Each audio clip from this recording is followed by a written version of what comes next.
Xin chào các bạn, chào mừng các bạn đã quay trở lại với kênh channel của mình. Và ngày hôm nay mình sẽ làm một clip để chia sẻ với các bạn các dụng cụ đánh nền để làm sao chúng ta có một lớp nền hoàn hảo. Đây cũng lại là một bước cực kỳ cơ bản trong công cuộc make up, thế nhưng mà không phải bạn nào cũng có thể phân biệt được các dụng cụ khác nhau cũng như là chức năng và đặc điểm riêng của từng sản phẩm đó. Đó cũng chính là lý do vì sao mình nhận được rất nhiều các cái câu hỏi, những thắc mắc của các bạn về việc là vậy da của mình thì nên sử dụng cái dụng cụ gì để đánh nền được đẹp nhất. Vậy thì ngày hôm nay hãy cùng mình tìm hiểu về đặc điểm cũng như là chức năng của từng dụng cụ đánh nền nhé. Có rất nhiều các bạn khi make up các bạn không biết được là da của mình thì nên sử dụng những cái dụng cụ make up gì, mà cứ hay thấy bạn này dùng cái gì thì sẽ dùng theo cái đấy. Và nhiều khi có những bạn là mình đọc được nhá, còn có những cái suy nghĩ cứ rất là sai lầm. Ví dụ như là các bạn bảo là bây giờ làm gì có ai dùng cọ dẹt nữa, bây giờ phải dùng cọ tròn mới mốt, bây giờ phải dùng bông mút kiểu như là beauty blender mới mốt, còn những cái sản phẩm khác thì nó đã hết mốt rồi và không ai dùng nữa cả. Thực sự thì mỗi một sản phẩm nó sẽ có chức năng khác nhau, chứ không phải là vì là cái này ra cho nên là cái này không được sử dụng nữa. Mình mong rằng là sau khi xem clip này xong thì các bạn sẽ có thêm hiểu biết hơn về các dụng cụ đánh nền và đừng có những cái sai lầm như vậy nữa nhá. Chúng ta sẽ cùng đến với dụng cụ đầu tiên, đó chính là ngón tay. Chính những ngón tay của chúng ta cũng là những cái công cụ trang điểm cực kỳ tiện lợi và hữu ích. Sử dụng tay trong trang điểm là cái thói quen rất quen thuộc của các chị em phụ nữ trong trang điểm hàng ngày, bởi vì đây là một sản phẩm rất là tiện này và hoàn toàn không hề tốn bất kỳ chi phí nào cả, vốn tự có đúng không? Ưu điểm của việc sử dụng ngón tay khi apply kem nền đó chính là ngón tay chúng ta sẽ có nhiệt độ nó ấm hơn một chút, khiến cho việc kem nền sẽ tan dễ dàng hơn trên da của các bạn. Ngoài ra thì những cái ngón tay sẽ dễ dàng len lỏi và đưa vào những cái vị trí to nhỏ khác nhau ở trên gương mặt. Chúng ta có thể sử dụng một ngón tay hoặc là hai ngón tay, ba ngón tay tùy vào từng diện tích mặt. Và khi sử dụng ngón tay thì hoàn toàn sẽ không bị hao nền một chút nào cả, bởi vì nền sẽ không thể nào bị hút vào trong từng ngón tay chúng ta.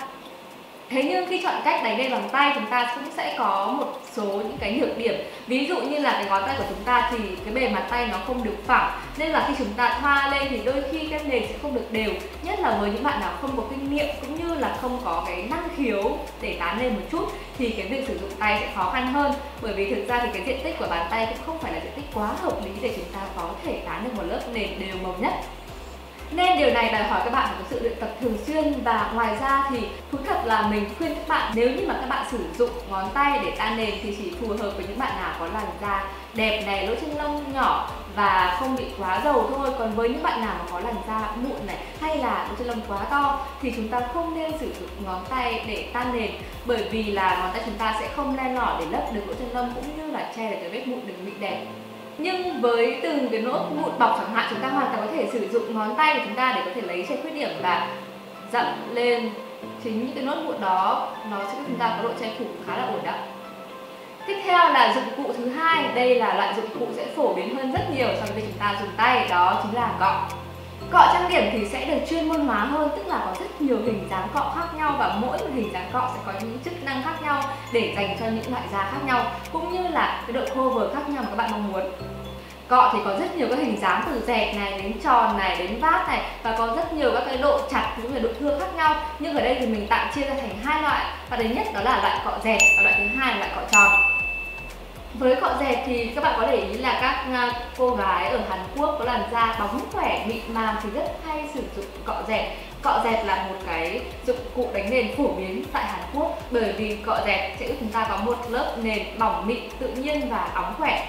Vậy nên là với những cô nàng nào mà có làn da khô, lỗ chân lông nhỏ, chúng ta có thể lựa chọn cây cọ dẹt này nhé. Vậy còn những cây cọ tròn thì sao? Cọ tròn thì sẽ phù hợp với những bạn mà muốn độ che phủ cao hơn, tùy thuộc vào cái độ khít cũng như là độ thưa của lông cọ để mà chúng ta sẽ có lớp nền mỏng hay dày. Ví dụ như cọ càng khít thì lớp nền càng có độ che phủ cao, và cọ càng thưa thì lớp nền càng mỏng mịn. Khác với cả cọ dẹt, chúng ta có thể lướt nền hoặc là miết nền trên làn da, nhưng với những cây cọ tròn này thì mình khuyên các bạn là hãy dậm nhé, hãy dựng cọ lên và dậm. Việc này sẽ giúp cho cái độ che phủ của lớp nền trở nên đạt hiệu quả tối ưu nhất, và hoàn toàn lớp nền sẽ được trám đầy đủ vào lỗ chân lông cũng như là mờ hẳn những vết mụn.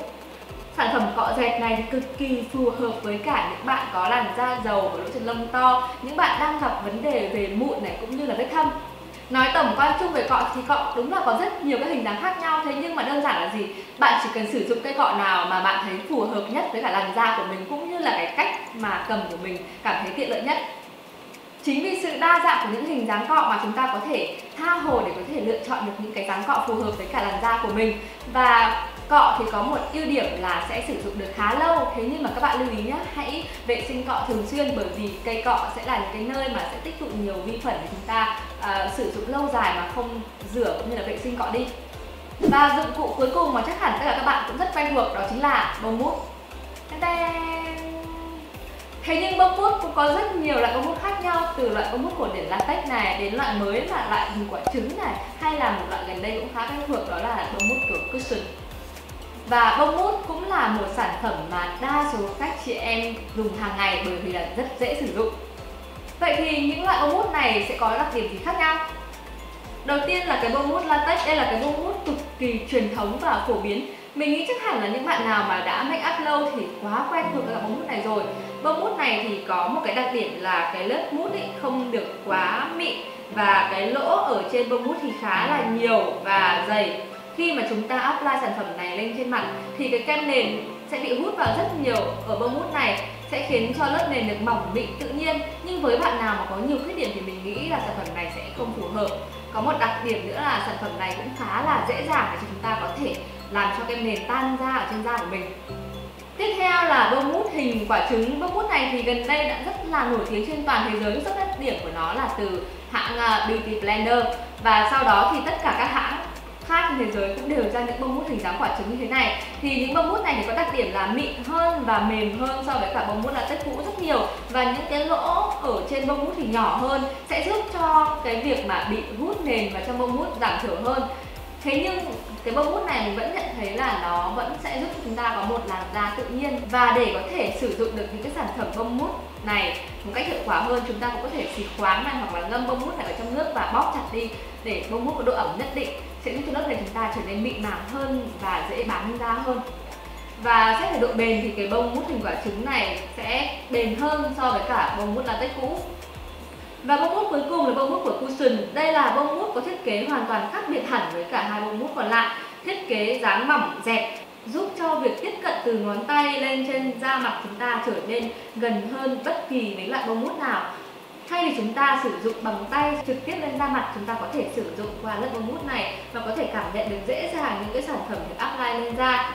Và ở trên bề mặt của bông mút thì bông mút này có thiết kế chặt nhất so với hai bông mút trên. Chính vì thế hạn chế được một cách tối đa việc lớp nền sẽ hút vào trong bông mút, nên là độ che phủ của sản phẩm này sẽ cao hơn hẳn. Nhưng có một điều lưu ý là sản phẩm bông mút của Cushion thì cái việc vệ sinh sẽ khó hơn so với cả hai sản phẩm trước, nên là sẽ không có thể tái sử dụng được nhiều lần. Xếp về mức độ che phủ thì mình có thể xếp đầu tiên đó là bông mút latex là có độ mỏng nhẹ tự nhiên nhất, sau đó sẽ là đến bông mút hình quả trứng và cuối cùng là bông mút Cushion. Vậy thì tổng kết lại thì với những bạn da như thế nào thì sẽ nên dùng những sản phẩm như thế nào? Ví dụ như là bằng tay thì thực ra mình không khuyến khích các bạn dùng bằng tay lắm, bởi vì với cá nhân mình thì mình cũng thấy là việc là chúng ta tan thì bằng tay cũng không phải là dễ dàng gì cả, và nó sẽ chỉ phù hợp khi mà chúng ta apply kem dưỡng da này hoặc là kem lót thôi. Trong hoàn cảnh cấp bách hoặc là chúng ta không tìm thấy cái cọ của mình đâu, chúng ta vẫn có thể sử dụng bằng tay, nhưng mà hãy nhớ là hãy cẩn thận nhé. Với những bạn da không quá dầu này, lỗ chân lông không quá to và các bạn chỉ mong muốn có một lớp nền thật tự nhiên với làn da của mình thì mình khuyên các bạn có thể sử dụng bông mút của latex này hay là bông mút hình quả trứng này, cũng như là những cây cọ dẹt, nó sẽ đem lại cho các bạn những cái hiệu quả các bạn mong muốn. Còn những bạn gái nào mà chẳng may có làn da dầu này, bẩn đỏ, lỗ chân lông to và nhiều vết thâm cũng như là mụn nữa thì mình khuyên là các bạn nên sử dụng những sản phẩm cây cọ tròn, chặt để độ che phủ cao hơn và apply được chính xác cũng như là chi tiết lên da của các bạn hơn. Ngoài ra còn có một sự lựa chọn khác cho các bạn, đó chính là bông mút Cushion.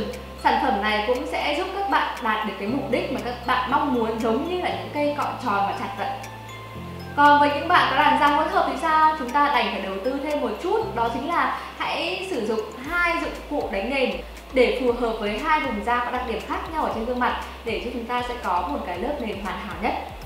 Vậy là mình đã vừa chia sẻ với các bạn một số kiến thức để các bạn có thể lựa chọn được những dụng cụ đánh nền phù hợp nhất với bản thân.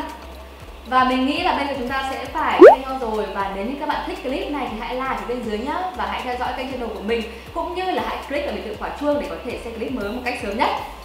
Bye bye.